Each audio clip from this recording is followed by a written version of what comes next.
Operation Epic Fury.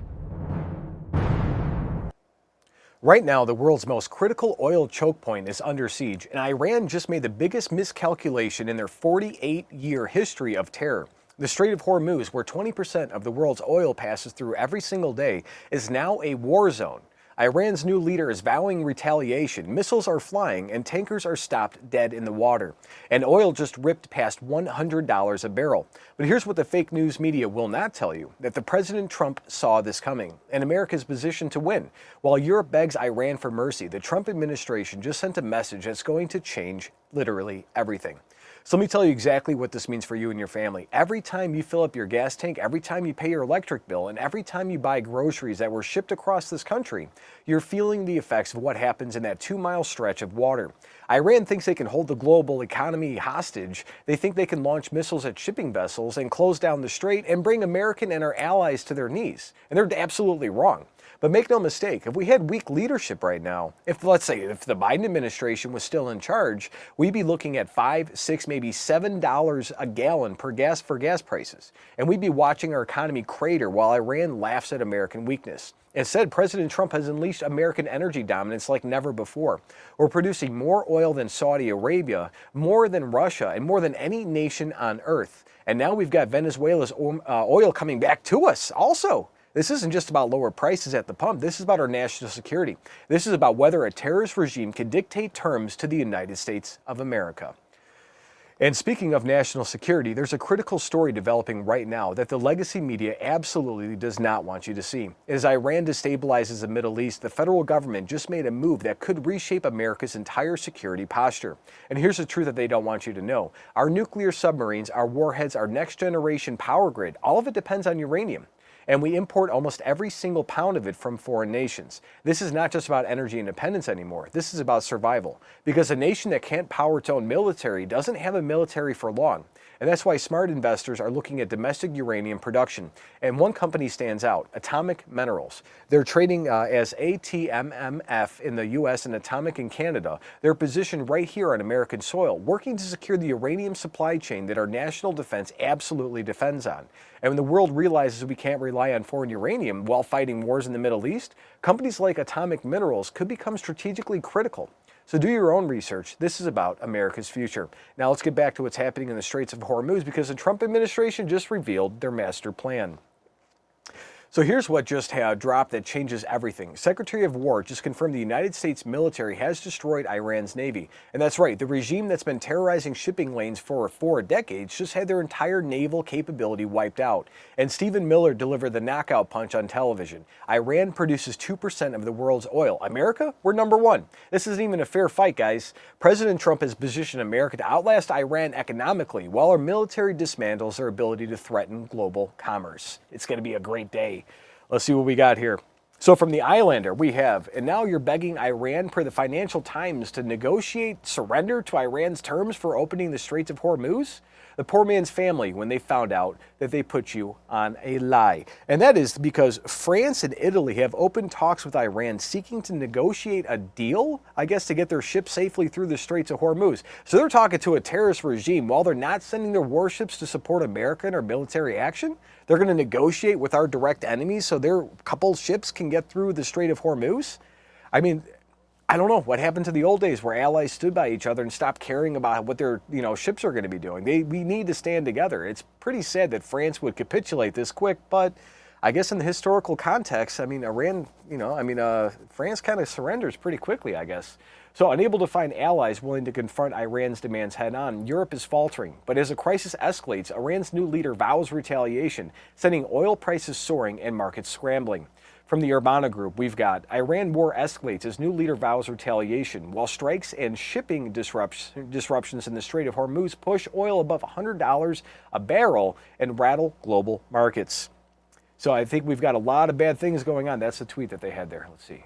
Energy supplies and all the good stuff. it's to be expected. You've got Hezbollah and other military groups shooting rockets in the Strait of Hormuz. We've got the United States military cleaning out all the mines. We've taken out 40 of the Iranian naval ships, pretty much all their big ship capabilities, and now we're just decimating all the mine layers and all the other things that they have. We're just getting rid of it. In the meantime, the Strait of Hormuz is safe, but then some ships got attacked off the coast of Iraq, way in the top end of the Persian Gulf.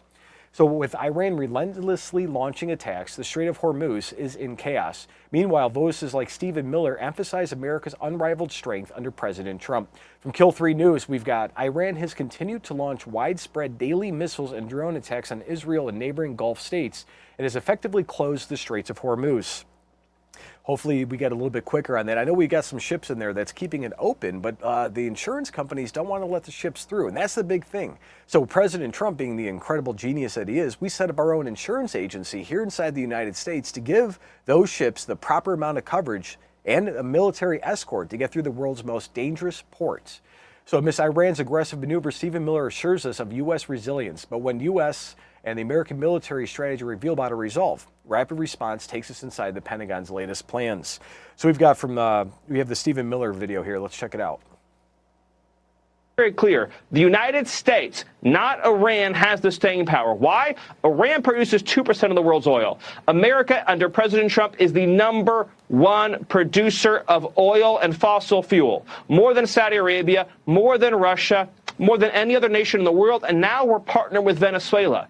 So the president is taking every action he can to lower prices. Let's be very clear. You mentioned, of course, unsanctioning oil that's at sea, to get that into the market, continuing to push our own producers to drill and expand production as fast and as far as they can, providing regulatory relief, and you're going to see more and more in the days to come. Well, you asked earlier as well about the future of the regime, because I didn't want to leave that question hanging. The president's been clear on this point too, Jesse.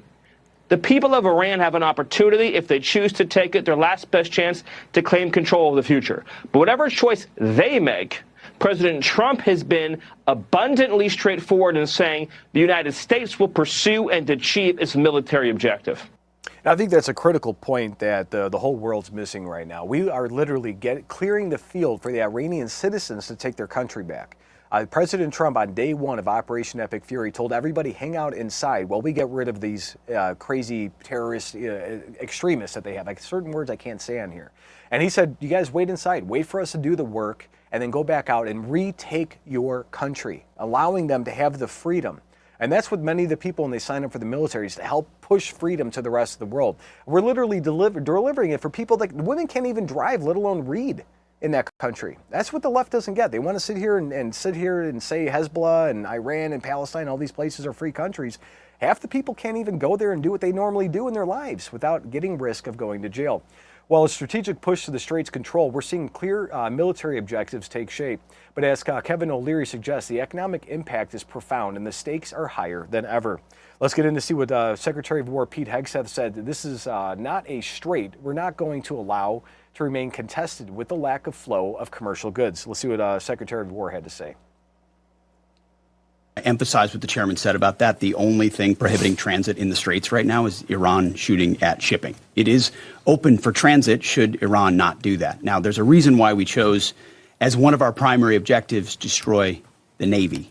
We understood the ability to interdict shipping is something Iran has done for 40 years. It's key terrain. They've used it as leverage. The world is seeing what they'll do to fight back in that context. And so we've heard them talk about taking various measures, and we're planning for all of them. So we have a plan for every option here. We're working with our interagency partners, and that's not a strait we're going to allow to remain contested or with a lack of flow of commercial goods. So we're aware of that.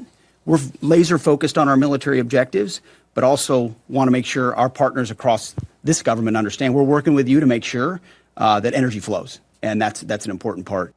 I think that's an important distinction, that the Trump administration and our military is so strong that we could sit here and conduct a war that nobody else on the face of this earth could do. In the meantime, in the same exact time, also have additional support assets to make sure that the Strait of Hormuz is clear so the world economy doesn't falter through these actions. So while military and financial challenges mount, America stands firm on keeping the vital strait open. However, as we look ahead, a new coalition may define how global security and economics intertwine with each other. We've got Kevin O'Leary on the Strait of Hormuz. When we get out of this thing, I guarantee you there will be a new policy on keeping the 2-mile stretch open in perpetuity, meaning no matter what happens, we have to keep it open. Let's see what Kevin O'Leary has to say. For all global economies to keep it open, and it is open. Same thing's going to happen here in the Strait of Hormuz. So we're going to have to get a coalition of the countries that care, and that's going to be the oil-producing countries in that region. They're going to have to pay. It's going to be a daily security force, no different than the United Nations did in the 60s on the island of Cyprus. It costs billions, maybe $1 billion a month, but that is a fraction of what the disruption costs are occurring right now in the world. And I think the U.S. costs so far about $12 billion. I know it sounds like a lot of money. It's a rounding error in the cost of this thing staying closed to all of our allies that buy our goods and services. So you have to put it in context. When we get out of this thing, I guarantee you there will be a new policy on keeping that 2-mile stretch. That's all it is that the Iranians say they're mining right now. Who knows? But the point is that will stay open in perpetuity no matter what the cost is. Yeah, reportedly, our U.S. military has been able to kind of keep close watch on that. There are no mines in it right now as of when we went to report for 53 minutes ago. And as you say, we don't know. That can change moment by moment. I would say that's pretty incredible that the Strait of Hormuz at its narrowest point is 2 miles, which is little, 10,500 feet wide? So you got to ship all these major boats, all these aircraft, all this crazy things, all to make sure that that 2 mile, 10,000 and change square foot strip of land is clear for our ships to get through. And that's the whole thing holding it down. That means somebody with a rifle can even shoot across on the other side. That's how close it is. And they're doing all of this and guaranteeing people security that 60% of the world's economy travels through that Strait of Hormuz, or 60% of the world's oil supply. It's insane. So let me tell you what the establishment media will never admit. That this moment right here, this is Donald Trump proving every single one of his critics wrong. They said he'd start World War III. Instead, he's ending Iran's 48-year reign of terror over global shipping. They said American energy independence was a fantasy. Instead, we're the world's top producer. And we're using that leverage to crush a terrorist regime. And Kevin O'Leary just said it perfectly. When this is over, there will be a new policy on the Strait of Hormuz. It will stay open in perpetuity, no matter what. And that's the Trump doctrine, guys. Peace through strength. America doesn't negotiate with terrorists. We don't beg like Europe is doing. Right now, we win. That's all we do.